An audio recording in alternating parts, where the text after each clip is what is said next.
I get the impression that some people assume that all death care workers are the same, or at least very similar.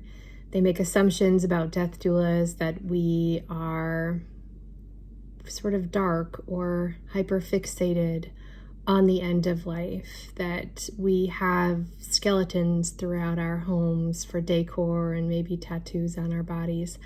And some certainly do, and no judgment there. I think that for myself, I have a quieter relationship with death, and it waxes and wanes, and it's always in flux, it's changing. And I try to check in with it on occasion to sort of see where I'm at. And sometimes I find myself needing to reset, or needing to take a step back, or needing to take a step toward the end of life. And I'm never hyperfixated on it, though. It's not ever my sole focus in life. I think that if that were to become the case, then I would be no different than the people who are walking around forgetting that they are indeed mortal and going through the motions instead of living fully. In my mind, in my life, in my heart, I think I need to have a balance there and allow myself some healthy margins and some wiggle room in between full acceptance and also distractions toward living. I have a great respect for death.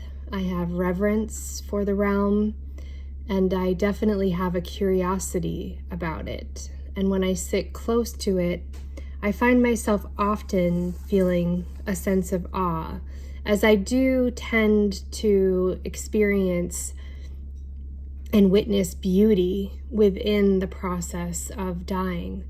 I also will readily admit that it can be challenging, it can be complex, it can be chaotic, that it can bring up a lot of conflicted emotions within people, and dynamics that have been tough in the past will sometimes become even more difficult to navigate as someone nears their final breath. So I think it can be a whole mix of things and a whole mess of things.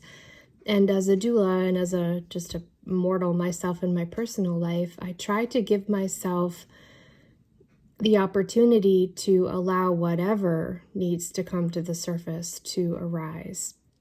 Whatever doubts, whatever worries, whatever feelings, and whatever words and expressions of loss, whether that's anticipatory loss or bereavement. And I really do think that that is true courage, that is true bravery, is letting it be what it needs to be. I find that as a birth worker for many years, I have a similar relationship with birth, where there is so much beauty in it.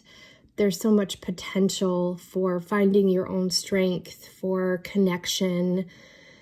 And also there is great heartache, and there can be trauma that comes back up and out of someone through that experience of birthing as well, which can be very difficult to witness and to support somebody through. There's a range, and it really depends on the person and their lived experience and their perspective, and also just the circumstances and the reality of their situation as it changes. I find it to be a great honor to walk beside people, and I try to allow myself to just have a really honest relationship with the end of life. So how about you? Where are you at? If you check in with your feelings, are you full of worry? Are you in denial? Keeping a safe distance? Are you curious? Have you found beauty in the end of life? Where are you at today? And what kind of margins do you allow yourself when you think about a healthy relationship to your own mortality?